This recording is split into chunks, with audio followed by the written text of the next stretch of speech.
بسم اللہ الرحمن الرحیم۔ السلام علیکم۔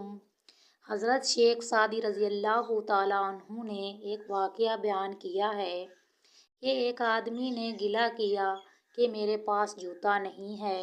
آگے جا کے دیکھا تو ایک آدمی کی ٹانگیں ہی نہیں تھیں۔ اس آدمی نے فوری طور پہ شکر ادا کیا۔ کمال کی بات تو یہ ہے کہ جوتوں کا گلہ کرنے والا جوتوں کے بغیر ہی شکر کر گیا۔ یہ حسن نظر ہے۔ پتہ چلا کہ جس بات کا مجھے گلہ تھا وہ بات تو شکر والی تھی۔ آپ بھی یاد رکھنا، زندگی میں جہاں جہاں آپ کے گلے ہیں وہاں پہ شکر کا مقام ہے۔ زندگی میں جہاں آپ کو رکاوٹیں ہیں وہیں شکر کی انتہا تھی۔ آپ جس مقام پر ناراض ہوں وہ شکر کا مقام ہے۔ اسی لیے دنیا دار کے لیے جہاں صبر کرنے کا حکم ہے تو وہاں اپنے بندوں کو شکر کرنے کا حکم ہے۔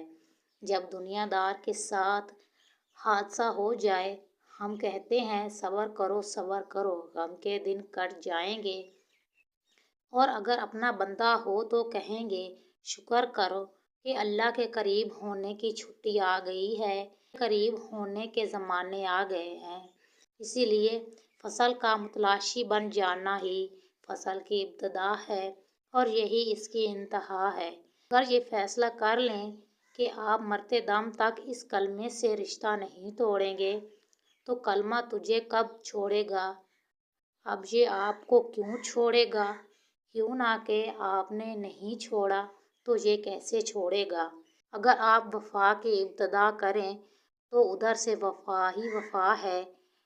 آپ جب مان جائیں تو سمجھنا کہ آپ ادھر سے مانے گئے۔ جب آپ اس طرف چل پڑیں تو سمجھ لو کہ منزل نے اجازت دے دی۔ اس سفر پر کوئی مسافر اس وقت تک نہیں جا سکتا جب تک منزل خود نہ پکارے۔ اسی لیے آپ لوگوں کو صدقات اور نیکی کا سفر کرنے کی جو خواہش ہے یہ سمجھو کہ اس طرف سے منظوری کا اعلان ہے۔ جس کو منظور نہیں کیا جاتا اس کو یہ شوق ہی نہیں ملتا۔